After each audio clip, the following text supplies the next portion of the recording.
사고 발생 4시간 전에 이미 사고 현장에서 압사를 우려하면서 경찰의 현장 통제를 요청하는 112 신고가 있었고, 몹시 당혹스럽고 유감스럽습니다. 국민 여러분께 너무도 죄송한 마음입니다. 대단히 엄정하고 투명한 수사가 필요한 사안이라고 생각합니다. 경찰청장도 그러겠다는 입장을 밝히신 걸로 알고 있습니다. 녹취록을 공개하는 것 자체가 조사를 철저하게 하고 재발 방지를 통해서 다시는 이런 일이 일어나지 않도록 하겠다라고 하는 대통령의 의지를 나타내셨다고 저는 알고 있습니다. 결코 막을 수 없었던 참사가 아니었습니다. 충분히 막을 수 있었습니다. 하지만 참사 직후 대통령, 총리와 장관, 시장과 구청장, 경찰청장과 서장 그 누구 하나 국가가 책임지지 못했다, 엎드려 사죄한다고 말하지 않았습니다. 윤석열 대통령은 이상민 행안부 장관과 윤희근 경찰청장을 즉각 파면하십시오. 이들은 대책 마련 주체도 참사의 수사 주체도 아닙니다. 이번 참사의 책임자이고 수사받아야 할 대상입니다.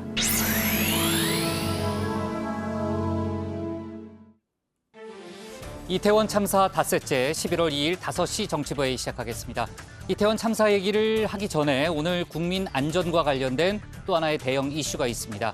북한이 분단 이후 처음으로 NLL을 넘어서, 그러니까 북방 한계선을 넘어서 우리 영해 근처로 미사일 도발을 감행한 거죠. 네, 북한은 NLL을 넘어온 단거리 탄도미사일을 포함해서 최소 10발 이상의 다양한 미사일을 발사했습니다.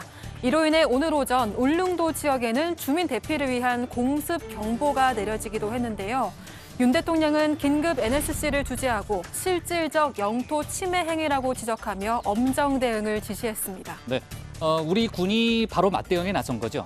네, 우리 군도 북한 도발에 비례해서 대응했는데요. 네. NLL 이북 공해상 북한 미사일의 낙탄 지역과 상응한 거리에 정밀 사격을 실시했습니다. 사격은 오전 11시 10분부터 낮 12시 21분쯤까지 이루어졌습니다. 네, 우리 군의 대응 사격이 있었고 거기서 끝나지 않았습니다. 북한이 조금 전에 추가 맞대응을 했다는 속보도 들어왔네요. 네, 합참이 조금 전에 밝힌 내용인데요. 네. 북한이 강원도 고성 일대에서 동해 완충구역에 100여 발의 포격을 가했다고 합니다. 남북 간의 긴장 수위가 높아지는 분위기입니다. 네. 자, 근데 제가 지금 이제 서 있는 사이에 또 속보가 들어왔는데 일본 해상방위청인가요? 일반 해상 뭔가요? 보안청, 일본 해상보안청의 발표가 있었는데 북한이 탄도미사일로 보이는 미사일을 조금 전에 발사했다는 속보가 지금 막 들어왔습니다. 우리 군이 확인 작업을 하고 있다고 하는데요. 관련 속보가 들어오면 저희가 추가로 얘기를 해보도록 하겠습니다. 자, 이태원 참사 속보는 간단히 좀 얘기를 하고 들어갈게요. 지금 112 신고 녹취록이 공개되면서 파장이 커지고 있잖아요. 네. 야당은 관계자 파면과 대통령의 사과를 요구하고 있죠. 네, 맞습니다. 민주당과 정의당은 이상민 행안부 장관 그리고 윤희근 경찰청장 등의 파면을 공식 요구했습니다. 윤 대통령이 대국민 사과를 해야 한다고도 했는데요. 오세훈 서울시장 그리고 외신 기자회견에서 농담성 발언을 던진 한덕수 총리에게도 공세를 폈습니다. 정치권은 애도와 수습이 우선이라면서 최소한 이번 주에는 정쟁을 자제하겠다고 했는데 그렇죠. 네. 오늘부터는 좀 다시 강경 대결로 돌아선 모습입니다. 네, 국민의힘도 좀 당혹스러운 그런 모습을 조금 전에 영상에서 볼 수 있었고요. 오늘 특수수사 경찰이 이제 강제 수사에도 나섰는데 저희가 자리에 들어가서 또 이따 발제해서 자세히 짚어보도록 하겠습니다. 자, 다뤄야 될 뉴스가 많으니까요. 전 들어가서 얘기를 이어가겠습니다.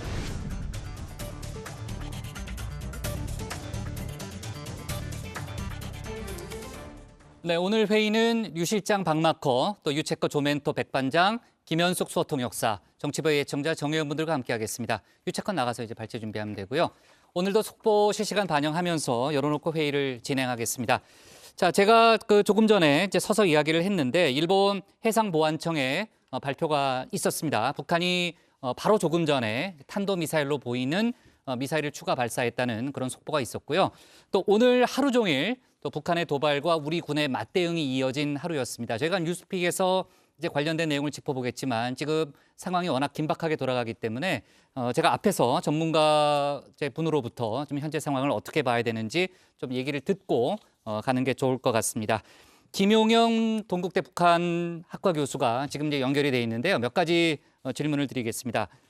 교수님. 네, 안녕하십니까. 네, 안녕하세요.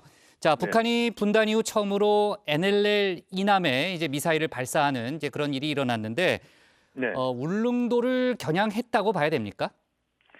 그 부분은 정확하게 판단하기 좀 어렵습니다. 왜냐하면 이제 그 발사 방향 자체가 이제 울릉도 방향이었고 실제 그 탄착 지점은 울릉도 서북방 167km였습니다. 네. 그러니까 단거리 미사일 같은 경우도 그렇고 미사일이 일단 발사될 때는 그 발사 각도에 따라서 실제 거리를 처음부터 측정하기는 어렵기 때문에 네. 울릉도 쪽으로 이제 겨냥한 걸로 우리가 판단을 할 수도 있는데 다만 이제 탄착 지점은 167km 떨어진 지점이었기 때문에 네. 울릉도를 직접 겨냥했다 이렇게 보기보다는 심리적으로 우리 국민들에게 좀 심리적 충격을 주는 차원으로 울릉도에서 상당히 떨어진 지역이지만 공해상 울릉도와 가까운 공해상으로 북한이 미사일 발사를 했다. 그렇게 봐야 될 것 같습니다. 네. 자, 지금 이제 국가적으로는 이제 이태원 참사로 인한 애도 기간이고 어떻게 보면 네네. 북한의 이례적인 도발이 일어났다 이렇게 볼 수도 있는데 교수님께서는 네. 이번 도발의 원인을 어떻게 보고 계십니까? 일단은 배경 중에 가장 중요한 배경은 지금 비질런트 스톰이 지금 진행 중입니다. 네. 1일부터 4일까지 지금 아마 대체로 동해상에서 훈련이 이루어지고 있을 걸로 보고 있는데요. 여기에는 지금 이제 그 미국의 주요한 전략 자산인 F-35B가 지금 작전을 수행 중입니다. 또 F-35A 우리 쪽에서 이 전투기들은 다 그 스텔스 기능을 갖고 있습니다. 그리고 또 하나 이제 핵 추진 미국 잠수함인 키웨스트함이 지금 부산항에 입항해 있는데요. 네. 6,000톤급 이 잠수함이 사실상 그 SLBM 잠수함 발사 탄도미사일이 발사가 가능한 잠수함입니다. 그래서 아마 북한의 이번 행동은 우리 그다음에 미국의 이번 비질런스 스톰의 작전 반경을 위축시키는 그러면서 심리적으로 거기에 맞대응하는 또 그것을 통해서 남측과 미국을 또 압박하는 뭐 그런 군사적인 의미가 있고 또 실질적으로 그 이번 미사일 발사를 통해서 상당히 그 북한의 강력한 미국에 대한 또 한국에 대한 압박 의지를 표현하는 뭐 그런 행동이 나왔다 이렇게 봐야 되겠습니다. 네. 자, 그 우리 군이 이제 맞대응을 한 이후에 북한이 9.19 합의 네. 위반인 이제 100여 발의 포격을 가했고 그리고 지금 조금 네. 전에 북한이 탄도미사일로 보이는 미사일을 추가로 발사했다는 그런 속보가 지금 나온 상황인데요. 네네네. 자, 북한의 그 이어지는 도발의 수위를 어떻게 평가해야 하고 또 우리 군은 또 어떻게 대응을 해야 됩니까? 지금 뭐 말씀하신 것처럼 하루 사이에 하루에 이런 북한의 행동과 우리의 대응과 또 북한의 두 번에 걸친 그 행동이 또 나왔기 때문에 네. 이런 경우는 굉장히 이례적이고 네. 낮 시간에 이런 경우가 그렇게 많지는 않았습니다. 결국 이것은 북한이 명백하게 지금 한미 연합 공중훈련에 대한 굉장한 북한의 그 불편한 심기를 표현하고 있다 이렇게 볼 수도 있겠는데요. 네. 어쨌든 이 부분은 뭐 북한의 큰 도발인 것은 분명한 사실이고 지금 한미 당국이 그 맞대응을 한 부분이 있습니다만 그 과정에서 우발적 돌발적 사태가 발생해서는 안 되기 때문에 그 대응을 하되 굉장히 신중할 필요가 있다 이렇게 저는 보고 있습니다. 네.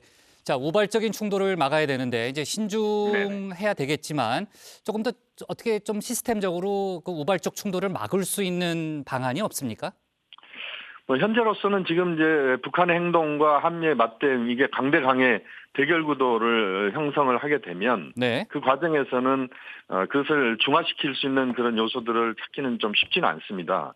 다만 이제 지금 그 한미의 맞대응의 영역이 지금 공해상 영역이었고 북한의 미사일 발사나 지금 그 포사격도 우리 육지랄지 또는 우리 해변과 직결된 그런 가까운 곳은 아니기 때문에 그나마 좀 다행스러운 부분이 있습니다만 어쨌든 지금 상황에서 이러한 그 북한의 계속적인 도발은 상당히 그 한미 당국에게는 부담스러운 것이고 네. 또 그런 상호 간의 이런 그 맞대응이 우발적 돌발적 사태를 또 유발시킬 수도 있다.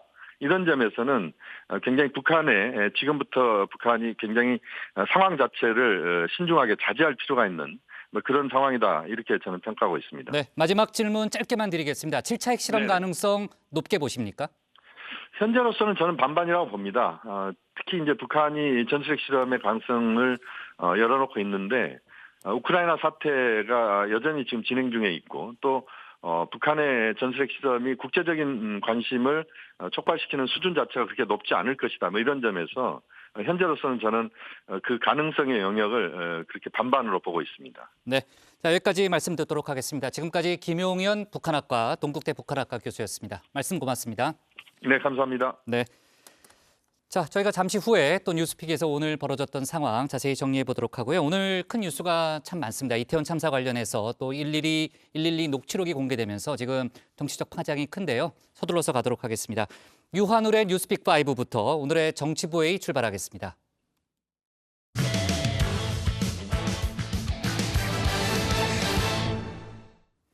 조금 전 전문가하고도 얘기해봤습니다만 이태원 참사로 인한 국가 애도 기간에 북한이 도발을 감행했습니다. 특히 그중 미사일 한 발이 NLL 이남 공해상에 떨어졌는데요. 분단 이후 처음 있는 일입니다.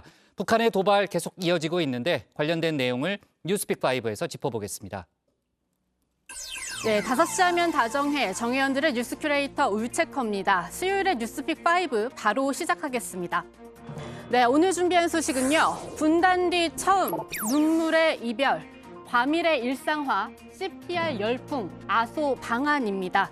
첫 번째 픽은 이태원 참사의 슬픔에 잠겨있는 중에 들려온 북한 도발 소식입니다. 북한이 오늘 오전 8시 51분 동해상으로 단거리 탄도미사일 3발을 쐈습니다. 그중 하나가 북방 한계선 NLL 남쪽 공해상에 떨어졌습니다. 9.19 남북 군사합의 위반입니다. 그보다도 6.25 전쟁 이후 처음 있는 일입니다.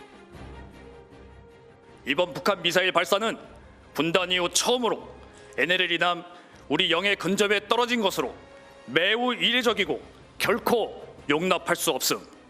우리 군은 이에 대해 단호히 대응할 것을 천명함. 네, 미사일이 떨어진 위치, 강원도 속초 동북 방향으로 57km 지점, 울릉도 서북 쪽으로 167km입니다. 앞서 들으셨겠지만 공해이지만 우리 영해와 근접한 위치기도 합니다. 울릉도 전역에는 공습 경보가 발령됐습니다. 하지만 울릉군 실제 상황인 줄 알리는 대피 방송은 30분 뒤에야 했습니다. 대피 안내 문자도 25분 뒤에 보냈습니다. 실제 대피한 주민들은 없었습니다. 그런 경우도 없었습니까? 없었어요. 아, 설명 방송이 없었었군요. 예. 아, 지금까지 없는 상황입니까? 네, 지금까지 특별한 방송은 없었어요. 아, 신성자 씨는 울릉도에는 얼마나 계셨는지요? 한 10년 넘게 있었어요. 이런 사이렌을 들으신 건 이번이 처음이고요. 네, 처음이에요. 아, 이 상황 그럼 어떻게 파악하셨습니까? 어떤 사이렌인지? 이 사이렌에 대해서 오작동으로 생각하고 있었는데 네. 사실 친구가 전화가 먼저 와서 별일 없냐고 안부를 물어서 그래서 소식을 알게 되고 예. 그다음에 핸드폰으로 확인하게 되었어요. 북한은 이 단거리 탄도 미사일들을 포함해 아침 6시 41분부터 10발 넘게 섞어서 발사했습니다. 지난 6월 8발을 섞어 쏜 적은 있지만 10발 이상은 처음입니다. 발사 시간과 장소 역시 다양했다고 합참은 밝혔는데요. 이러한 식의 섞어 쏘기, 요격이 쉽지 않다는 점을 노린 것으로 보입니다. 이번 같은 경우는 물론 단거리 미사일이지만 NLL 선상을 넘어서 동해상으로 떨어졌다는 것 자체가 네. 상당히 논란거리이고 또 북한이 알겠습니다. 남측에 대해서 상당히 위협적인 그런 행동이 나왔다 이렇게 볼 수밖에 없겠습니다.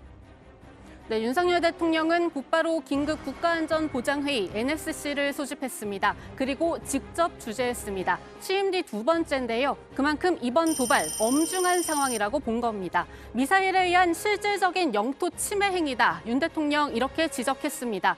또 우리 사회와 한미 동맹을 흔들어 보려는 북한의 어떤 시도도 통하지 않을 것임을 분명히 했는데요. 그러면서 북한이 이번 도발에 대해 분명한 대가를 치르도록 엄정한 대응을 취하라고 지시했습니다.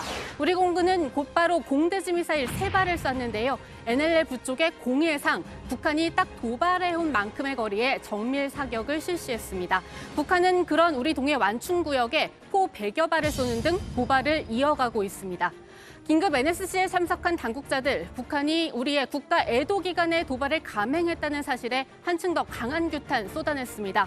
인륜과 인도주의에 반하는 북한 정권의 모습을 여실히 보여주는 거라고 했는데요. 여야 정치권도 한 목소리로 비판에 나섰습니다. 탄도미사일을 또 발사했습니다. 온 국민이 슬픔에 빠져 있는 상황임을 그들도 뻔히 잘 알고 있을 터인데 아랑곳하지 않고 또 도발을 감행한 것입니다. 정말로 구제불능의 집단들입니다.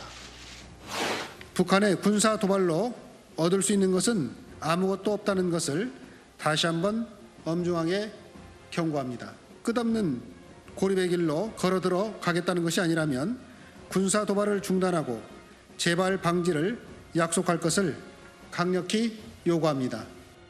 네, 앞서 정치 구단도 이렇게 북한에 공개적으로 이야기를 했었는데 말이죠. 한마디 더 하면은 저는 뭐 바이든, 시진핑, 푸틴 다 조전을 표했는데 김정은 위원장도 지금 한미 군사훈련, 남북관계에 긴장이 있지만은 조의를 좀 표하는 것이 우리가 같은 민족으로 형제다 하는 성숙한 모습을 보이도록 저는 이 방송을 통해서 좀 말씀드립니다. 네, 오늘 도발 북한은 지난밤 미리 예고한 바 있습니다. 바로 북한군 서열 1위인 박정천 노동당 부위원장이 낸 심야 담화입니다. 우리군과 미군 지난달 31일부터 대규모 연합 공중훈련인 비질런트 스톰을 진행 중인데요. 훈련을 시작했을 때 발표된 외무성 대변인 담화에 이어서 이번엔 북한군 1인자가 직접 나선 겁니다. 박정천은 비질런트 스톰이 1990년 초 미국이 이라크를 침략했을 때 사용한 작전명인 데저트 스톰에서 본딴 거라고 주장했습니다. 그만큼 철저히 북한을 겨냥한 침략적 군사훈련이라면서 한반도는 다른 지역처럼 미국의 군사적 허세가 통하는 곳이 아니라고 했습니다. 미국과 남조선이 겁기 없이 우리에 대한 무력 사용을 기도한다면 조선민주주의 인민공화국 무력의 특수한 수단들은 부과된 자기의 전략적 사명을 지체 없이 실행할 것이며 미국과 남조선은 가공할 사건에 직면하고 사상 가장 끔찍한 대가를 치르게 될 것이다. 네, 미국은 비질런트 스톰 비판한 북한의 속내 핵도발 구실 찾기로 봤습니다. 전문가들도 같은 생각입니다. 우리의 국가 애도 기간도 배려하지 않고 철저히 정해놓은 계획대로 나아가고 있는 북한. 도발 수위를 점점 높일 거는 누구나 예상 가능한 일입니다. 그 종착점 11월 미국 중간선거 전으로 예측되는 7차 핵실험이죠. 핵실험도 문제이지만요. 지금 눈앞에 닥친 위협 역시 만만치 않다는 전문가 이야기 나옵니다. 지금 이 위협 자체에 저희가 좀 집중을 할 필요가 있습니다. 요 상황이 만약에 더 심각해진다라고 하면은 낮게는 연평도 포격 도발이나 아니면 천안함 사건 같은 일들이 벌어지는 거고요. 여기서 상황이 더 올라가게 되면 2015년에 목함지를 하고 그 서부 지역 그 포격 도발 하고 연결됐었던 굉장히 안 좋았던 상황이 있습니다. 그런 상황으로 다시 돌아갈 수 있는 상황입니다. 아하. 네, 두 번째 팩부터는 다시 이태원 참사 소식에 집중해 보겠습니다. 눈물의 이별입니다. 소중한 사람들과 매일 이별해 나가는 요즘입니다. 참사 희생자들에 대한 발인 이틀째 엄수되고 있습니다. 어제는 156명 중에 68명이 우리 곁을 떠났습니다. 8살 아들을 두고 떠난 희생자도 있었습니다. 입관을 10분 앞두고 고인의 휴대전화를 찾았다는 소식에 유족들은 참고 있던 눈물을 터뜨립니다. 유족들은 8살 아이에게 엄마의 죽음을 어떻게 설명해야 할지 걱정입니다. 이태원 얘기를 학교에서 미리 들었더라고요. 엄마 이태원에서 죽은 거예요? 이렇게 물어봐요. 어떻게 말해야 될지도 모르겠고.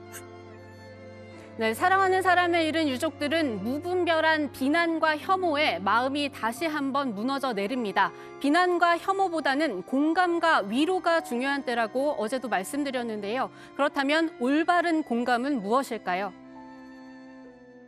그 사람의 감정을 느껴보고 그 사람이 경험한 일들을 이해해보고 그 사람을 이해하고자 애쓰는 게 공감입니다.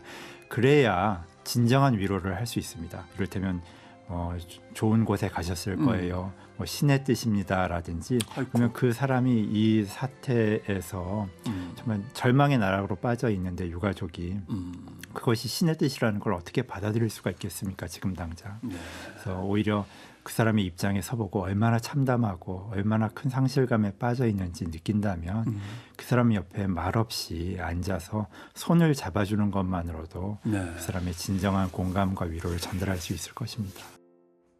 네, 올바른 방식의 공감과 위로 다시 한번 새겨야 할 내용인 것 같고요. 여기에 그 공감과 위로를 건네려는 사람들이 있습니다. 희생자들이 다니던 학교를 포함해 전국 곳곳에 차려진 분향소, 그리고 사고 현장 인근인 이태원역 1번 출구를 사흘째 찾는 시민들입니다. 여기 학생분들도 사망자가 있다고 해서 또 지나가다가 마주쳤을 사람이고 또 같은 수업을 들었을 사람일 텐데 그런 사고가 발생했다는 게 너무 속이 그러니까 편의점에서 제가 좋아하는 것들이랑 친구들이 좋아할 것 같은 것들 사와서 두고 갔어요. 거기서는 걱정 없이 맛있는 거 먹으면서 편히 갔으면 좋겠어요. 그리고 또 다른 방식으로 희생자들을 떠나보내는 사람들도 있는데요. 유실물 보관소를 찾는 유족들입니다. 참사 현장에서 주인을 잃은 물건은 약 800점, 1.5톤에 달합니다. 그런데 어제까지 겨우 40여 점만 주인에게 돌아갔습니다. 옷더미를 뒤적이던 여성은 익숙한 검정색 자켓을 발견하고 고인이 매일 입던 옷이라며 울음을 터뜨립니다. 원효로 실내체육관에 마련된 유실물 센터에는 이태원 참사 생존자와 희생자의 가족, 친구들의 발걸음이 이어졌습니다. 희생자의 마지막 기억을 두 손에 담아갔습니다. 그런데 세상과의 이별, 그전에 가족 품에 안기기조차 쉽지 않은 희생자들도 있습니다. 바로 외국인 희생자 26명입니다. 그중에 스리랑카 출신 고나갈라 무나우페르 씨도 있는데요. 유족들이 비자 등의 문제로 한국으로 올 수 있는 상황이 아니라고 합니다. 따라서 한국에 있는 친구들이 돈을 모아서 스리랑카로 시신을 보내기로 했는데요. 여기에 드는 돈 1,000만 원으로 만만치 않은 액수입니다. 이러한 사연들 하나둘씩 들려오자 정부는 오늘 이러한 지원책 다시 한번 강조했습니다. 외국인 사상자에 대해서는 내국인에 준하여 지원하기로 하였고 2명의 불법 체류자에 대해서도 인도주의적 차원에서 본국 송환 비용을 포함한 장례비 치료비 및 구호금을 지급하기로 하였습니다. 네, 오늘의 뉴스픽은 여기까지입니다. 들어가서 이태원 참사와 관련해 3, 4, 5픽도 마저 전해드리겠습니다. 뉴스픽 5였습니다. 네, 북한의 도발이 하루 종일 이어지고 있고 우리 군이 NLL을 넘어온 미사일에 대해서 대응 사격을 했다는 그런 소식까지 전했는데 오후에 김성한 국가안보실장의 브리핑도 있었죠. 네, 그렇습니다. 이 김성한 실장은 이번 도발에 대한 우리 입장 다시 한번 분명히 했습니다. 직접 들어보시죠. 한반도 긴장을 고조시키는 당사자는 핵 미사일 프로그램을 강화하면서 도발을 지속하는 북한입니다. 이는 어떠한 이유로도 정당화될 수 없고 그 책임은 전적으로 북한 측에 있습니다. 한미연합훈련은 북한의 도발로부터 우리 국민과 영토를 지켜내기 위해 연례적으로 실시해온 방어적 성격의 훈련이며 대북 억제력을 더욱 강화하기 위해 앞으로도 계속해 나갈 것입니다. 대통령실 고위 관계자는 북한이 한미연합훈련을 도발의 이유로 드는 데 대해서도 적반하장이라고 볼 수 있다. 이 북한이 모든 위기 구조의 원인을 제공하고 있는 당사자다 강조했습니다. 이 북한의 7차 핵실험에 대해서도 항시라도 그 도발 가능성이 있다고 보고 대비태세를 유지하고 있다고 밝혔습니다. 네, 제가 앞서 속보로 얘기했습니다만 아직 우리 군의 공식 발표는 없지만 일본 측에서 북한이 탄도미사일로 보이는 미사일을 추가로 발사했다는 그런 발표를 한 상황이기 때문에 아마 추가로 속보가 들어올 가능성이 있습니다. 저희가 들어오는 대로 다시 한번 얘기를 해보도록 하고요. 유 실장, 이제 세 번째 픽을 정리해 볼까요? 네, 세 번째 픽 그래픽 주시죠. 네, 과밀의 일상화입니다. 이번 이태원 참사, 우리의 일상은 과연 안전한가 살펴보게 되는 계기가 됐죠. 특히 한꺼번에 많은 인파가 몰리는 공간을 적극적으로 관리하는 시스템이 필요하다는 데 대한 공감대가 형성됐습니다. 윤석열 대통령은 어제 그 일환으로서 크라우드 매니지먼트, 즉 군중 관리를 이야기하기도 했는데요. 행안부가 다중 밀집 인파 사고의 예방 안전관리 대책 마련을 위한 이 TF를 꾸렸습니다. 오늘 바로 1차 회의를 열었는데요. 이상민 장관의 모두 발언 직접 들어보시겠습니다. 이번 사고를 계기로 다시는 이런 사고가 발생하지 않도록 보다 근본적이고 체계적인 안전관리 방안을 마련하기 위하여 이번 회의를 개최하게 되었습니다. 언론 등을 통해 많은 문제점들이 제기되고 있는데 이런 부분들을 포함하여 아직까지 드러나지 않은 문제점까지도 모두 살펴보고 실현 가능한 재발 방지 대책들이 만들어져야 할 것입니다. 네, ETF에는 관계부처와 지자체뿐만이 아니라 안전관리와 지역축제, 군중관리 분야의 민간 전문가도 참여합니다. 오늘 회의에서는 이번 이태원 참사 당시처럼 주최자가 없는 상태에서 많은 사람이 몰렸을 때 안전관리 방안과 함께요. 문화관광축제 전반에 대한 안전관리 개선 방안, 안전관력 의식 개선을 위한 교육 방안에 대한 논의가 첫 발을 뗐습니다. TF는 앞으로도 이 부분들에 대해 종합적으로 검토해 나간다는 계획입니다. 네. 자, 그리고 우리가 매일 겪는 과밀 위험 지역이 있잖아요. 바로 출퇴근길 지하철입니다.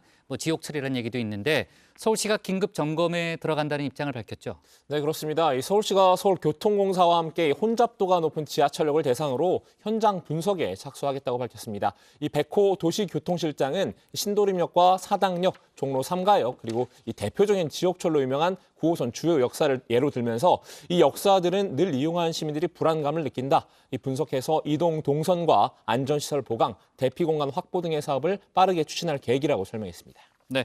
유채껏 네 번째 픽도 이태원 참사 관련한 거죠? 네, 맞습니다. 네 번째 픽은 CPR 열풍입니다. 이태원 참사로 우리가 관심을 갖게 된 것 중 하나, 바로 응급 환자들에 대한 심폐소생술 CPR입니다. 언제라도 응급처치가 가능하게 CPR을 배워야 한다는 사람들 많아졌는데요. 대한심폐소생협회 홈페이지 접속량이 평소의 4배로 뛰었다고 합니다. 저도 직접 들어가 봤는데요. 이 자료실 코너에 들어가면 교육 동영상들과 가이드라인 찾아보실 수 있고요.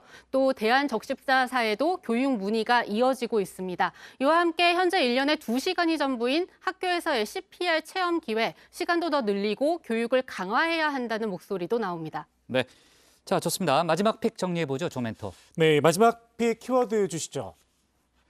네, 아소 방안입니다.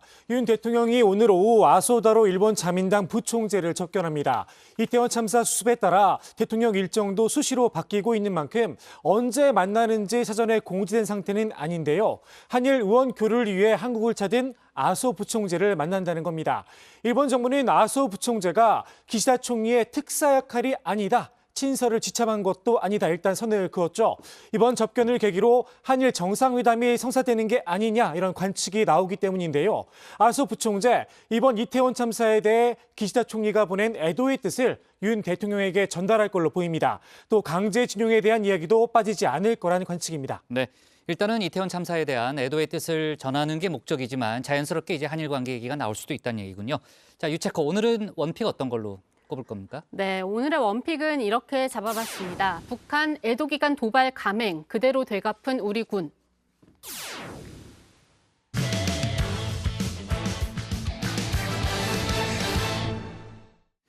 이태원 참사 관련한 소식 조금 더 깊이 들어가 보겠습니다.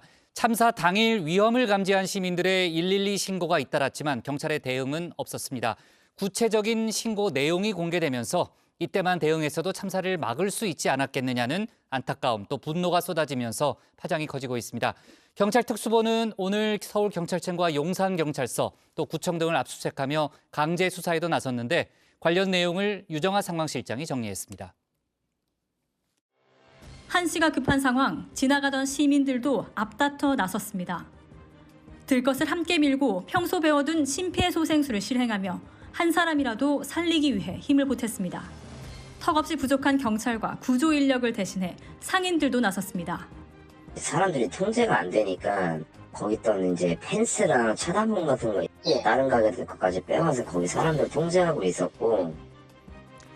이태원 참사 당일 현장에 없었던 경찰 그리고 부족한 구급 인력을 대신해서 심폐소생술을 하고 주변을 통제한 건 바로 곁에 있던 시민들이었습니다. 당일 현장에 있었던 시민들은 경찰에도 도움을 요청했습니다. 압사라는 단어가 신고 음성에 담긴 건 무려 참사 3시간 40분 전부터였다고 합니다.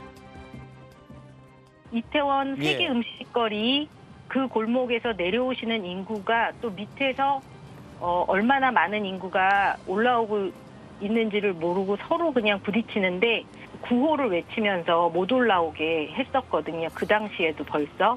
그 시간에도 벌써 숨쉬기가 힘들 정도였고 공포감이 저는 너무 심했어요. 네, 방금 들으신 이 10월 29일 오후 6시 34분에 112에 첫 신고를 한 분이요. 남편과 아이와 함께 이 헬로윈 분위기를 즐기려고 했던 평범한 시민이었습니다. 이태원에 오래 산 인근 상인인데 주변 지리를 잘 알았던 덕에 다행히 몸을 피할 수 있었지만요. 그때부터 분위기가 심상치 않았다고 했습니다. 제가 그 길을 저희 남편, 딸하고 같이 지나오면서 너무 무서워갖고 이대로 두면은 큰일 날 것 같다라는 제가 판단이 들어서 아이하고 남편하고 지나오다가 잃어버렸어요. 같이 이렇게 잡고 올 수 없는 정도이기 때문에 저희 딸이 너무 무섭다고 빨리 집에 가자고 해갖고 제가 네, 이렇게 112 신고센터에 들어온 11건의 녹취록을 경찰이 공개했습니다. 이 11건을 포함해서 오후 6시부터 참사가 있었던 10시쯤까지 신고 건수 79건이라고 하는데요. 이렇게 참사 시각에 가까워질수록 이 신고 더 잦았습니다. 거의 압사당하고 있다, 아수라장이다, 대형 사고가 나기 일보 직전이다 같은 신고 내용이 줄을 이루었는데요. 신고 장소는 대부분이 참사 장소인 이 해밀턴 호텔 주변에 몰려 있었습니다. 그런데 이 11건 중에서 경찰이 직접 출동해서 조치를 취한 건 4건에 불과했다고 합니다. 경찰은 시간이 지날수록 우선 출동에 해당하는 이 코드 1으로 신고된 내용을 분류해서 상황의 심각성 인지를 한 것으로 보이지만요. 이 정작 참사 1시간여 전부터 집중된 이 코드 1 신고에 대해서 출동은 하지 않았습니다. 하지만 이 9시 7분 신고를 포함한 이 5건의 경찰 신고에서 경찰의 마지막 멘트, 알겠다, 출동하겠다였습니다.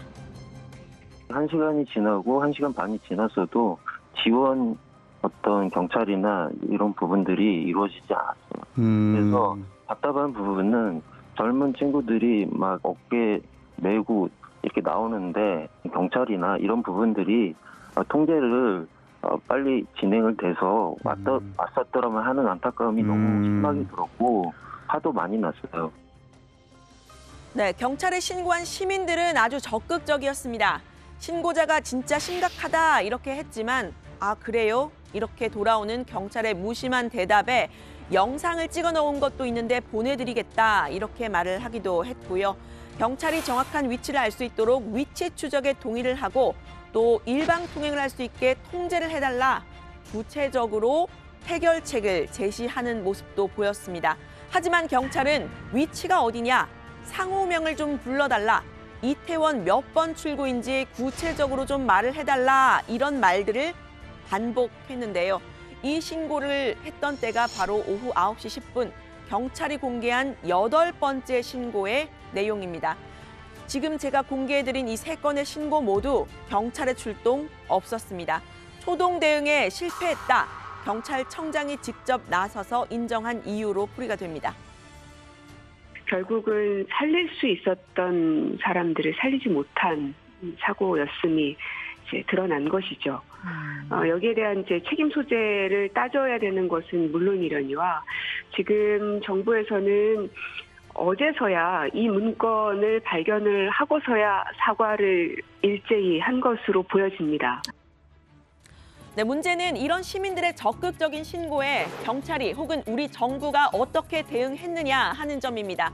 통상 112 신고가 서울경찰청으로 접수가 되면요. 일선 경찰서에서 사건을 처리합니다. 만약에 상황이 긴급하다고 판단을 한다면 서울청에서 필요한 조치를 취할 수도 있고 상위 기관에도 보고가 되겠죠. 그런데 이태원 참사 당일 이 경찰에 들어왔던 이 신고 내용들 행안부 상황실로는 전파가 되지 않은 것으로 안다는 게 오늘 중앙재난안전대책본부의 브리핑에서의 설명입니다. 현재까지 알기로는 그 이태원 그런 상황이 경찰을 통해 우리 행안부 상황실로는 전파가 안 된 걸로는 알고 있는데 아주 경미한 것까지 행안부로 이제 전파가 되는지 아니면 어떤 기준이 있는지 요거는 확인을 해서 이제 말씀을 드리도록 하겠습니다. 네, 행안부 상황실이 접수한 최초 신고, 소방당국이 밤 10시 15분에 받은 119 신고를 33분 뒤인 10시 48분에 전파한 거였다고 하는데요. 실제 참사 현장에는 경찰보다 소방당국이 더 먼저 왔다는 게 목격자들의 얘기죠. 경찰 차원의 대응이 왜 없었는지, 문제가 뭐였는지 조사가 필요해 보이는 대목입니다. 현장 경찰관이 나가서 현장에서 그 개별 112 사건에 대응하는 것으로서 이 사건 전체를 막을 수 있었던 그런 상황은 아니었고요. 예.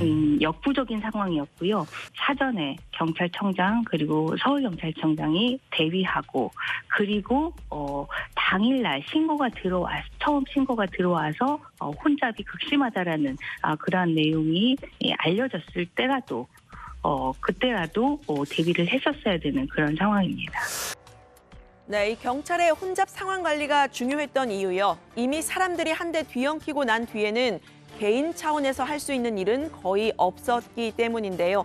혼잡도를 낮추는 것만이 답이라는 게 전문가들의 얘기인데 이 사고 대비가 아니라 대응이 되면 이미 늦었다는 겁니다.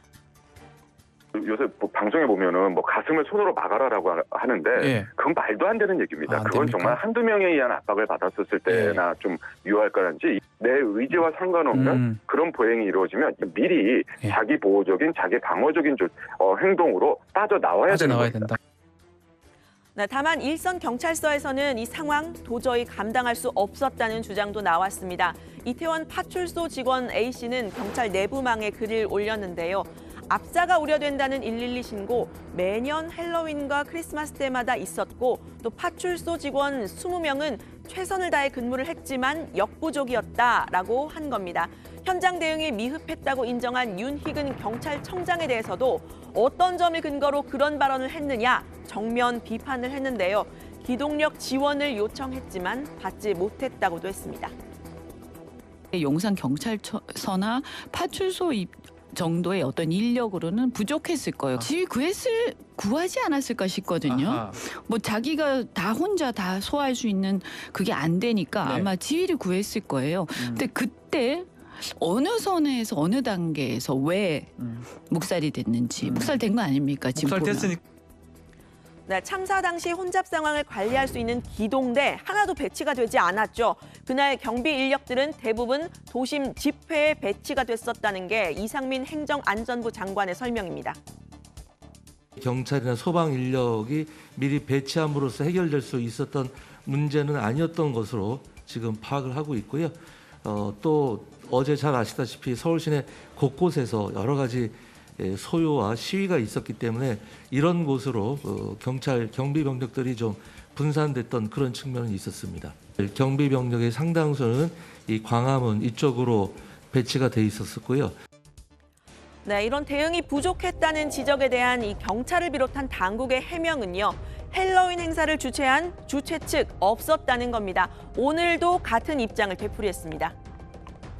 이런 주체자가 없는 그러니까 자발적인 이제 시민들이나 군중이 자발적으로 모이는 이런 군중 인파 이런 것에서 기인하는 매뉴얼은 없는 것으로 알고 있습니다. 그래서 현재 있는 압사 관련한 매뉴얼은 그 이태원 사고와 같은 주체자가 없는 자발적으로 이제 모이는 그런 이제 행사나 축제 모임 같은 데는 이제 바로 적용할 수 없는 이제 그런 문제점이 있습니다.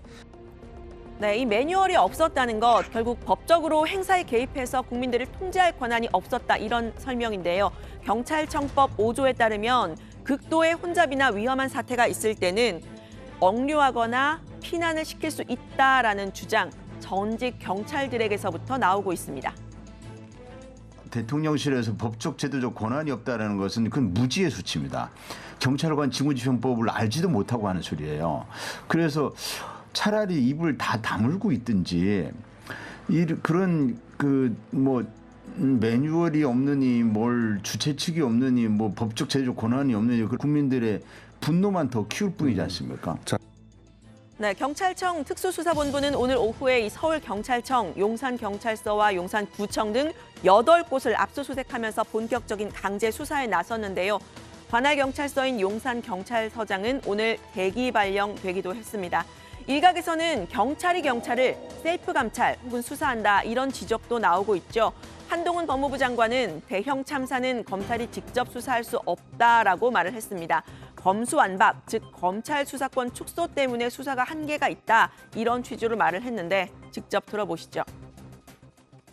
지난 검수완박 법률 개정으로 검찰이 대형 참사 관련해서 직접 수사를 개시할 수 있는 규정이 빠졌습니다. 시행령에서도 그 부분은까지 넓혀지지 않았고요. 검찰이 경찰의 범죄 자체를 수사할 수는 있게 되어 있지만 이 사안은 여러 가지 원인들이 결합된 참사고 그 범위가 넓기 때문에 지금 현재 수사 개시 규정으로는 검찰이 직접 수사를 개시하는 데 한계가 있어 보이는 면도 있습니다. 경찰 추동 대응이 좀 미흡했다라는 지적도 있는데 대단히 엄정하고 투명한 수사가 필요한 사안이라고 생각합니다.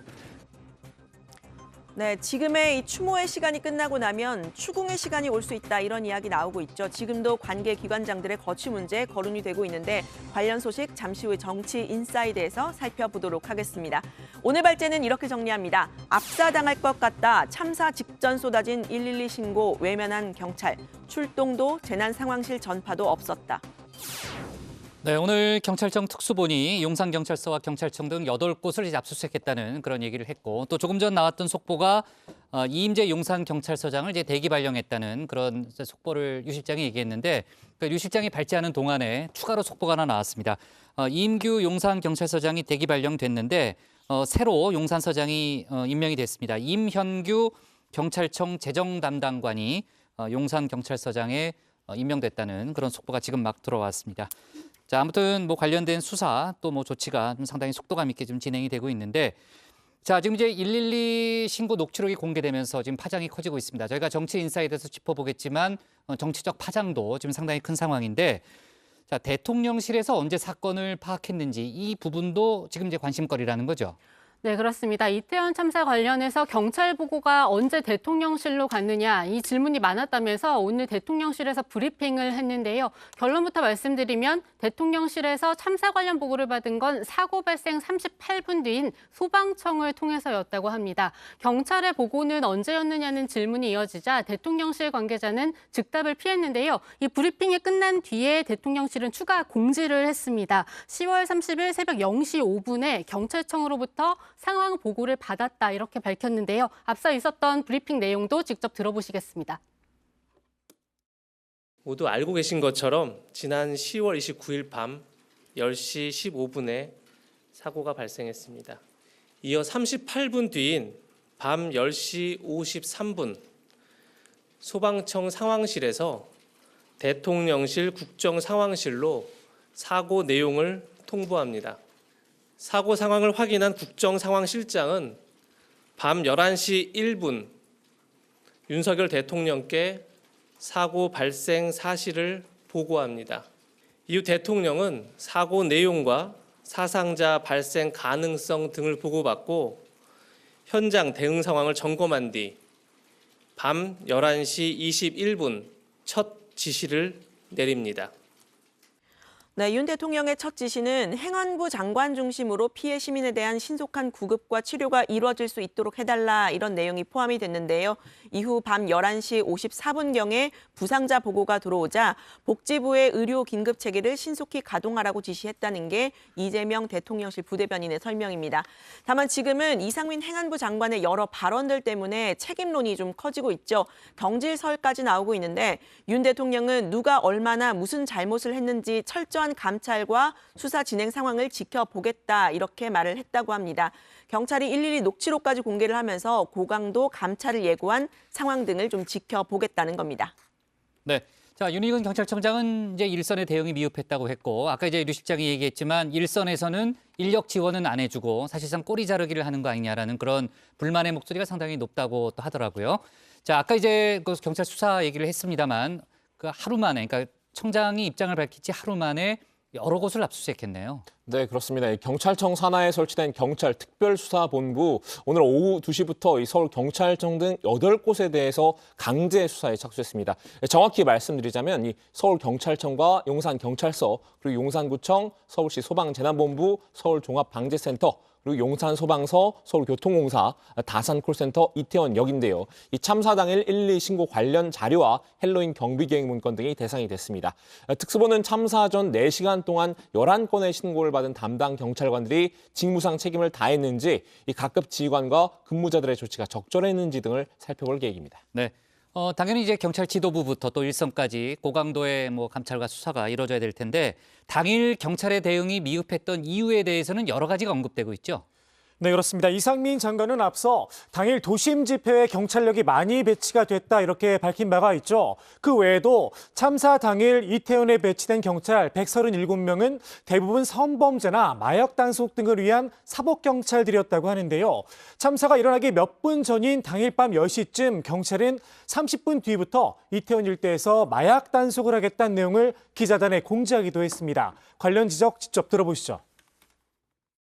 서울경찰청장, 용산경찰서장, 우위로는 경찰청장, 이분들이 어디에 집중했느냐. 그렇죠. 이때 마약 용산에서 이번에 마약 성과를 많이 내보자. 노총도 집회나 무슨 촛불 집회나 이런 거에 집중하고 하다 보면은 이게 안 보이는 거죠. 혼잡 상황에서 이런 압사 사고 등이 발생할 가능성이 있다라는 것을 예상을 하셔야 되는데 거기에 지금 신경을 못 쓰고 있는 겁니다. 엉뚱한 데 신경 쓰느라고.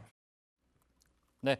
자, 이런 가운데 이태원 참사가 사실상 인재라는 내용의 외신 기사가 이어지고 있네요. 그렇습니다. 헬로윈이 이제 전 지구적인 이런 명절인데다 외국인 희생자들도 좀 있었기 때문으로 풀이가 되는데요. 뉴욕타임즈는 분명히 피할 수 있는 일이었다라는 내용을 제목으로 뽑았고, 경찰도 서울시도 중앙정부도 이 지역의 군중관리 계획을 수립하지 않았다고 지적했습니다. 블룸버그 통신 역시 이번 참사 자연재해가 아니다, 이런 사건을 피할 능력을 갖춰야 한다, 이렇게 이야기를 했고요. 월스트리트 저널은 미러라고 말한 사람들에 대한 조사에 나선 경찰에 대해서 매우 이례적이라고 보도를 했습니다. 군중 밀집 사고 사례에서 이 질서를 외치는 사람들은 다른 사람들을 돕거나 밀집도를 낮추려고 노력하는 사람들이라면서 경찰이 개인을 조사해서 사고 원인을 이들에게 돌린다면 무척 우려스러울 것이라고 했습니다. 네. 자, 그리고 어제 저희가 정치부회 끝나기 전에 한덕수 총리가 외신 기자회견을 했다는 속보를 제가 전했잖아요. 거기서 이제 한 총리가 농담성 발언을 해서 논란이 됐습니다. 오늘 이재명 대표 등 민주당 지도부가 일제히 비판을 했고, 한덕수 총리가 사과하는 또 그런 일도 있었습니다. 자, 오늘 발제 이렇게 정리하겠습니다. 압사당할 것 같다. 참사 직전 112 신고 외면한 경찰로 제목을 잡겠습니다. 다음은 조익신 멘토의 정치 인사이드입니다.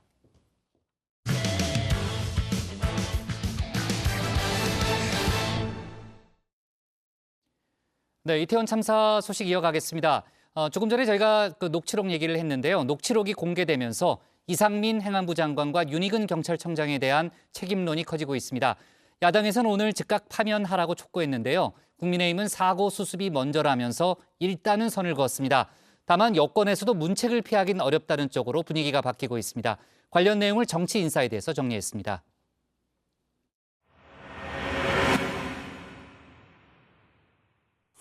이번 사고가 발생한 것에 대해 국민 안전을 책임지는 주무부처 장관으로서 이 자리를 빌려 국민 여러분께 심심한 사과의 말씀을 드립니다. 면피성 발언만 내놓다 뒤늦게 고개를 숙인 이상민 행정안전부 장관. 야당에선 사과가 너무 늦었다는 비판과 함께 진정성을 의심하는 목소리가 나왔죠. 하루 이틀 전만 해도 밀어 했던 사람이 누구인가, 그것을 이제 경찰에서 CCTV를 통해서 조사하겠다는 게 또 대대적으로 보도가 되지 않았습니까? 그러다 보니 이 원인의 탓을 시민들에게 돌리려는 것 아닌가라는 의구심을 갖고 있었는데, 이 녹취록이 나오는 순간 갑자기 이제 바뀐 거죠. 공교롭게도 112 신고 녹취록 공개를 앞두고 관련 책임자들이 일제히 고개를 숙였다는 겁니다. 오세훈 서울시장은 눈물까지 보였는데요. 녹취록이 공개되니까 급작스럽게 준비한 기자회견장에서 악어의 눈물을 흘렸습니다. 무대책 서울시를 만든 오세훈 서울시장은 사퇴하십시오. 아이들을 굶긴 죄도 크지만 사지로 내몬 죄가 더 큽니다. 경찰의 도움을 요청한 신고 내용, 더 이상 주체자가 없었다는 핑계는 대기 힘들겠죠. 신고가 들어왔지만 경찰은 이에 즉각적으로 대처하지 않았습니다. 그리고 이것은 명백한 업무상 과실치사다. 이것이 바로 행정참사 아니겠습니까? 그래서 저는 그걸 분명히 짚어야 된다고 보고. 결코 막을 수 없었던 참사가 아니었습니다. 하지만 참사 직후 대통령, 총리와 장관, 시장과 구청장, 경찰청장과 서장 그 누구 하나 국가가 책임지지 못했다, 엎드려 사죄한다고 말하지 않았습니다. 그래서 윤석열 대통령의 발언이 미묘하게 바뀐 건지도 모르겠습니다. 장관들께서는 무거운 책임감을 갖고 하나하나 꼼꼼하게 점검해 주시기 바랍니다. 행사 주최자가 있느냐 없느냐를 따질 것이 아니라 국민의 안전이 중요하고 철저한 대책을 마련해야 합니다. 민주당은 이번 참사의 최종 책임자는 윤 대통령이라며 이상민 장관과 윤익은 경찰청장의 즉각 파면을 요구했는데요. 이태원 참사의 최종 책임자는 당연히 윤석열 대통령입니다. 우선 이상민 행안부 장관 즉각 파면하고 윤익은 경찰청장 즉각 파면하시기 바랍니다. 파면은 공무원에 대한 중징계를 의미합니다. 뿐만 아니라 이들은 사법 처리의 대상이라고 저는 생각합니다. 94년도에도 성수대교 붕괴 사고가 있었지 않습니까?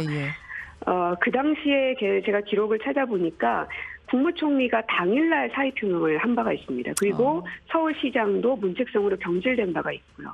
지금 국민들과 제가 얘기하는 것은 정치적 책임을 누가 질 것인가라는 걸 계속 묻고 있는 겁니다. 국민의힘에선 사태 수습이 먼저라며 일단 선을 그었습니다. 책임을 묻는 건 그 뒤에 해도 늦지 않다는 겁니다. 지금 필요한 것은 속도가 아니라 정확한 방향입니다. 책임자 문책은 사고 원인을 정확하게 규명하고 거기에 근거해 진행돼야 합니다. 다만 여권 내에서도 문책 자체는 상수로 보는 분위기죠. 국민 안전을 지키는 부서의 주무장관으로서 이런 엄청난 사건이 벌어져 있고 그것에 대해서 어쨌든 지금 국민들이 굉장히 의구심을 갖고 있는데 정치적이든 법적이든 뭐 도의적이든 어떤 형태의 책임을 지리라고 봅니다. 이론의 여지가 없다고 생각하고요. 소수이긴 하지만 국민의힘에서도 책임자들이 당장 물러나야 한다는 목소리도 나왔는데요. 행안부 장관과 경찰청장은 본인들의 거취에 대해서 판단을 하고 있을 거라고 생각을 하는데 문제는 빨라야 한다는 겁니다. 책임자들이 진상규명을 하는 이러한 상황이 벌어지다 보니까 변명하고 회피하고 그리고 심지어 일선의 그 현장 경찰관들에게 떠넘기는 모습까지 이렇게 보이고 있지 않습니까? 그러니까요. 현장 경찰관들의 책임, 국민의힘이 앞장서 따져 묻고 있습니다.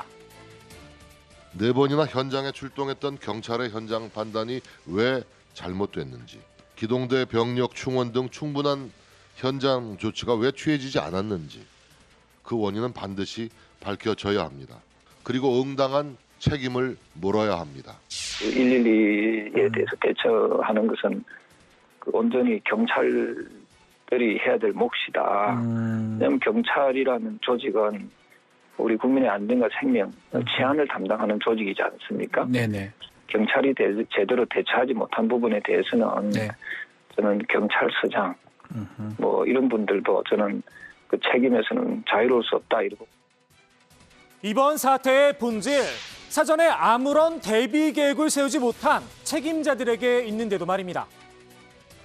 법률상 책임이 있는 단위들이 이와 관련된 대비 계획을 수립하는 것이 그것이 핵심이고 그러한 대비 계획 없이 개별적으로 경찰관 2명이 신고를 받고 나가서 전체 혼잡 상황을 관리했었어야 한다라고 기대해서는 안 된다. 이런. 국민의힘은 관련 제도가 미비했다며 국회 책임론도 들고 나왔는데요. 민주당에게도 책임의 화살을 돌린 겁니다. 야당도 저는 입이 10개라도 할 말이 없죠. 야당도 할 말이 없다. 야당도 그 사실은 세월호 이후에 안전한 국가를 만들겠다고 서로 국민께 약속하지 않았습니까? 안전한 시스템을 만들기로 했는데 그 안전한 시스템을 제대로 구축하지 못했잖아요. 네. 글쎄요, 과연 제도가 없었던 걸까요? 제도는 다 갖추어져 있습니다. 경찰관 직무집행법 5조에 따르면은요, 예. 극도의 혼잡에서 경찰은 위험 방지 조치를 하도록 되어 있고요.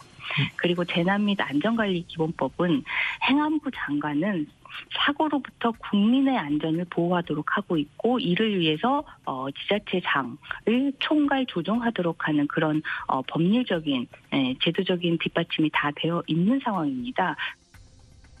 있는 법을 제대로 지키지 않아 생긴 참사라는 거겠죠. 민주당은 책임자 문책을 떠나 윤 대통령의 사과도 요구했는데요.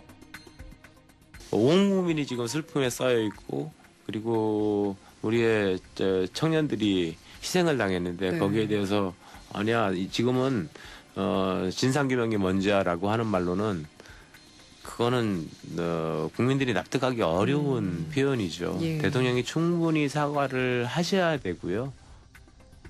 여권에서도 국민에게 미안한 마음을 가져야 한다 조언이 나왔습니다. 대통령의 사과도 필요하다고 생각하시고요. 대통령은 그날 그냥 국민에게 발표를 했는데 발언은 적절했다고 생각합니다. 그러나 기회 있을 때마다 이것이 뭐가 부족한지 하는 것에 대한 항상 미안한 마음을 가지고 있어야죠. 윤 대통령 사흘 연속으로 합동 분향소를 찾아서 조문을 했죠. 국가 애도 기간인 5일까지 매일 조문을 할 계획이라고 알려졌는데요. 미안한 마음, 사과의 말 한마디 없이 국민들에게 충분히 전달이 될까 싶습니다. 당장 야당에선 윤 대통령이 매일같이 찾는 이태원 사고 사망자 합동 분향소, 이 명칭에 물음표를 달았죠. 참사가 아니라 사고라 해라. 희생자가 아니라 사망자라 해라.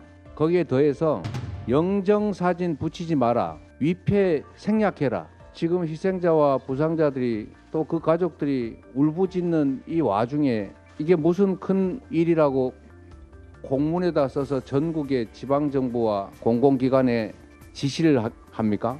이거는 어떻게든지 국민들의 분노를 줄이고 자신들의 책임을 경감하기 위한 꼼수입니다. 사망자란 표현을 고집하는 건 희생자들에 대한 책임을 지지 않겠다는 뜻이 아니냐는 겁니다. 대통령실은 윤 대통령이 이미 대국민 담화에서 희생과 참사를 언급했었다며 언어 도단이라고 반박했는데요. 글쎄요, 윤 대통령의 담화 내용 다시 한번 살펴볼까요? 서울 한복판에서 일어나서는 안 될 비극과 참사가 발생했습니다. 불의의 사고로 돌아가신 분들의 명복을 빌고 부상 입은 분들이 빨리 회복되기를 기원합니다. 참사, 비참하고 끔찍한 일이지만 불의의 사고, 미처 생각하지 않았던 사고였다는 겁니다. 사회적 참사라는 생각은 없었던 듯하죠. 불의의 사고인데 어떻게 하느냐 하는 그런 생각들을 하는 것 같은데 어떤 일이 있든지 정부에 책임지는 사람들은 어떤 일이 있든지 이게 책임을 져야 됩니다. 책임을 지는 마음이 돼야지 이건 너무 이렇게 간단하게 생각하는 것 같아요. 사회적 참사에 따른 희생자냐, 사고로 발생한 사망자냐, 논란은 국가인권위원회 국정감사장으로도 옮겨 붙었습니다. 비참한 사고라고 생각을 하면 그걸 줄여서 얘기하면 참사가 된다고 생각을 하고요. 그리고 사고 또는 사망자는 최대한 무색 투명한 용어를 쓰고 싶다라고 하는 그 의사가 반영된 용어라고 생각을 하고요. 거기에 우리가 이제 느끼는 감성, 어떤 평가 이런 것을 가미한 표현은 참사 또는 희생자 이런 표현이 희생자분들의 인권도 중요하고 다치신 분들의 인권도 중요하고 그걸 지켜야 하는 것이 인권위원회잖아요. 네. 그러니까 분향소 명칭부터 이태원 참사 희생자 정부 분향소가 맞는 겁니다. 이것을 오늘 빨리 검토해서 정부에 좀 건의를 해주길 바랍니다. 그렇게 하시겠습니까? 위원님 잘 아시겠습니다만 저희들이 인권위원들이 여러 분 계십니다. 그리고 성격이 회의체 성격입니다. 네. 저희들끼리 내부 논의를 하겠습니다. 국가 애도 기간 오늘 5일까지죠. 인권위가 빠른 판단을 내려줬으면 싶은데요. 희생자냐 사망자냐 이걸 인권위에 물어봐야 하는 사안인가 싶기도 합니다. 이 말이 사실이라면 말입니다. 오늘의 정치인사이드 이렇게 정리합니다.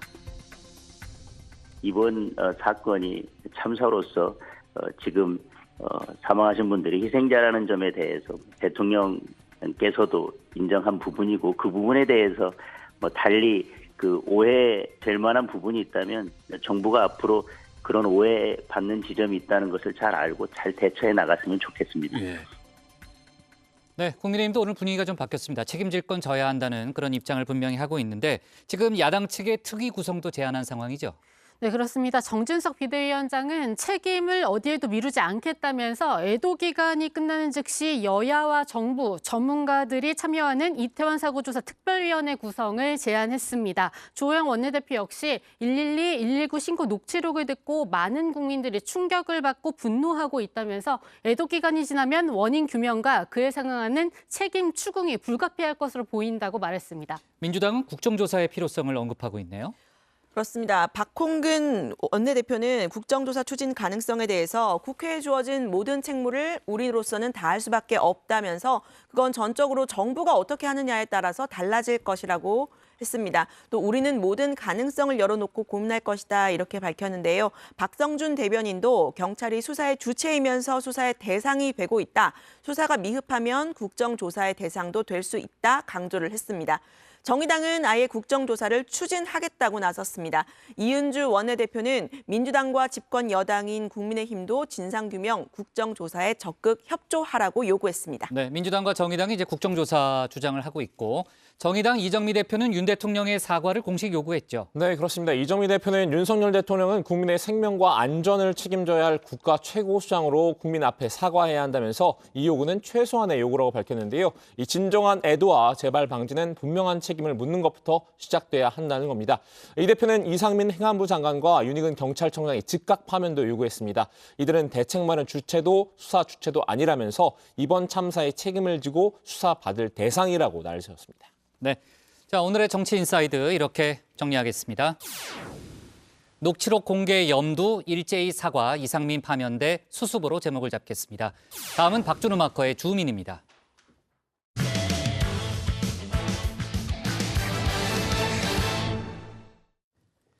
이태원 참사 이후 경찰청이 작성한 문건이 논란이 되고 있습니다. 참사 이후 시민단체와 여론동향 등 정보를 수집해 정리해서 만든 문건인데요. 정부 책임론이 번지는 걸 사전에 차단하기 위한 목적으로 생산된 걸로 일단 추정이 됩니다. 여야 모두 경찰을 한 목소리로 비판했는데요. 주민에서 관련 소식 짚어봅니다.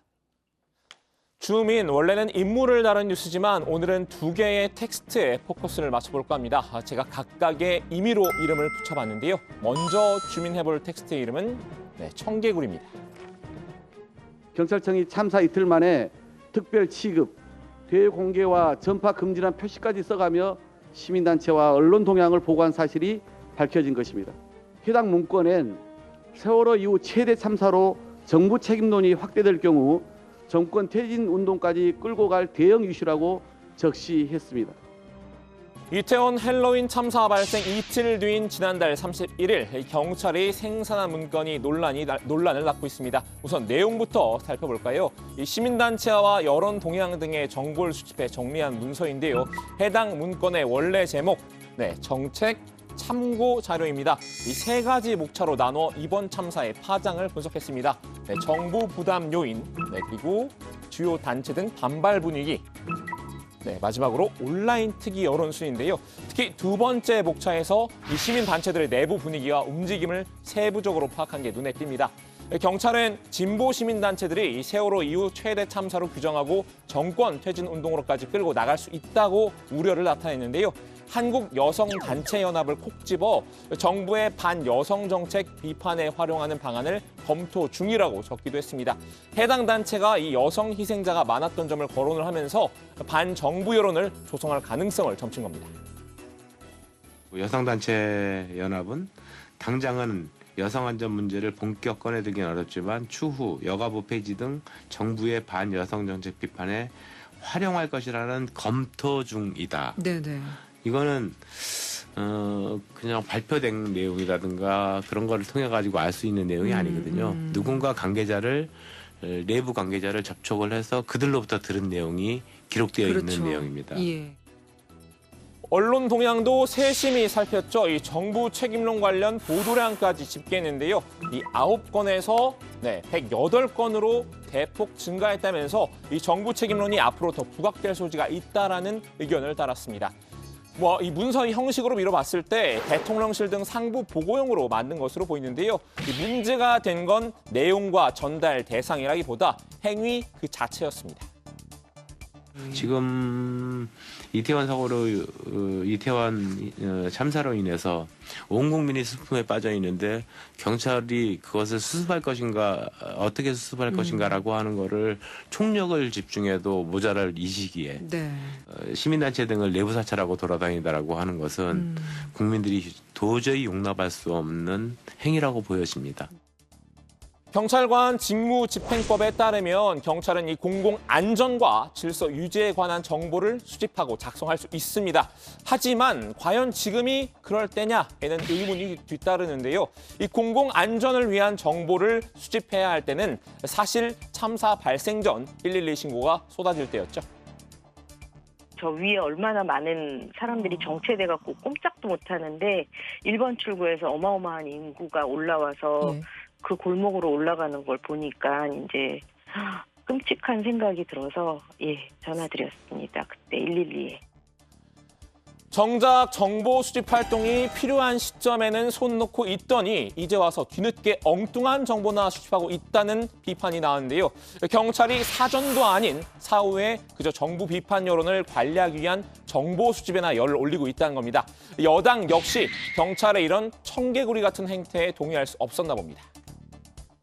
있을 수 없는 자료인 거죠. 지금 얘기한 정보는 그런 경찰이 국민 생명과 신체를 보호하기 위한 그러한 그 활동을 위한 정보 수집이 전혀 아니지 않습니까? 예. 이거는 순전히 이 상황에 대한 사후적인 대응의 면피, 이 책임 회피를 위한 그러한 정보이기 때문에 해서는 안 되는 일이고 있어서는 안 되는 자료인데 정말 참담한 그러한 상황입니다. 경찰관 직무집행법 그 대통령령에 나온 경찰관의 정보 수집 목적, 국민의 자유와 권리 보호라고 명시를 하고 있죠. 하지만 이번 문건이 이 목적에 부합하느냐를 두고도 지적이 쏟아졌습니다. 오로지 현 정권을 지원하기 위한 목적으로 작성된 문건에 지나지 않는다는 건데요. 비판적 언론에 재갈을 물리려는 정황도 포함됐습니다. 국민 안위보다 정권 책임론 회피에만 몰두한 것입니다.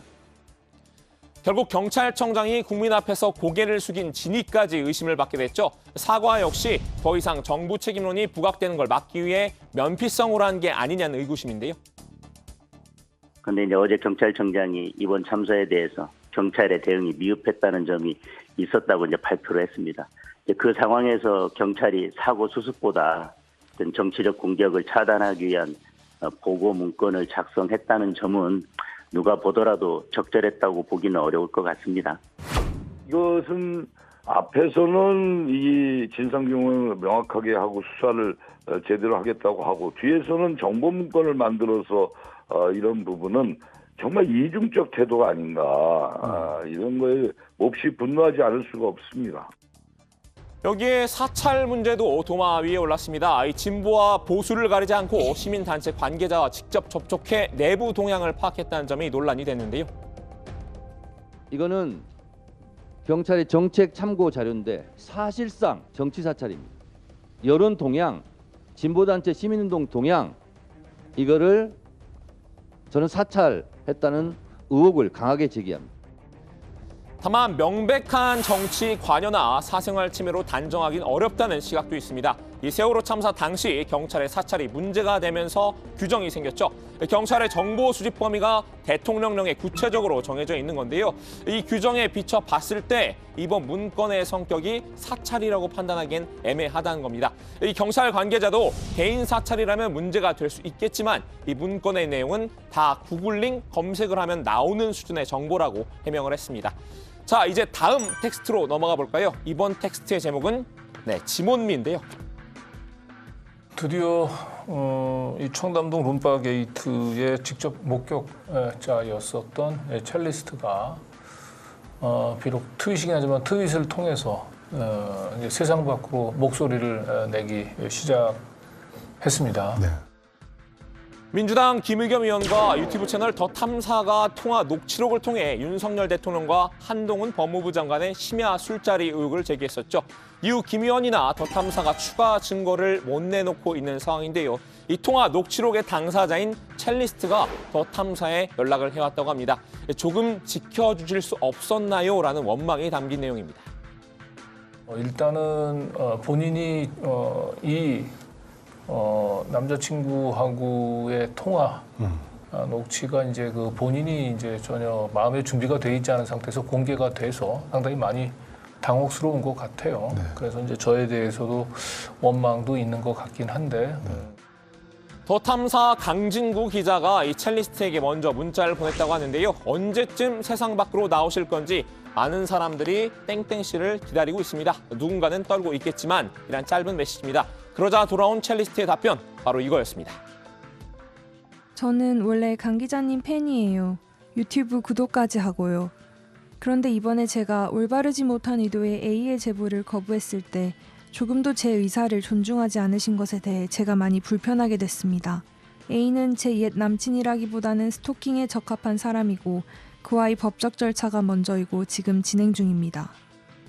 문자 내용만 보면 이 첼리스트는 더 탐사의 의혹 제기를 부담스러워했던 걸로 보이는데요. 지금은 자신의 동의 없이 더 탐사에 이 통화 녹취록을 넘긴 전 남자친구와 법적 다툼을 벌이고 있는 상황이라고 하죠. 이 더 탐사에도 자신의 동의 없이 보도를 강행했다면서 아쉬움을 나타냈는데요. 이 더 탐사 강 기자는 한 언론의 이 보도 내용 자체가 중요한 내용이고 공익적인 측면이 크다고 판단해 고심 끝에 보도를 한 것이라고 밝혔습니다. 첼리스트는 본인이 원치 않고 동의도 하지 않았는데 보도가 나온 것에 대해 당혹스러웠던 것 같다면서 개인적으로 미안함을 전달했습니다. 그러면서도 이 첼리스트가 언젠가 자신에게 진실을 알려줄 것이란 희망 회로를 돌렸는데요. 오늘도 여전히 또 통화 내용에 대해서 정확하게 사실이다 아니다라고 확인을 해주지는 않았습니다만은 일단 저희랑 접촉을 다시 시작한 거죠. 네, 접촉을 시작을 했고 결국 자기가 알고 있는 진실을 얘기하겠다라고 한 뜻을 전체적인 그 취지상 얘기를 했습니다.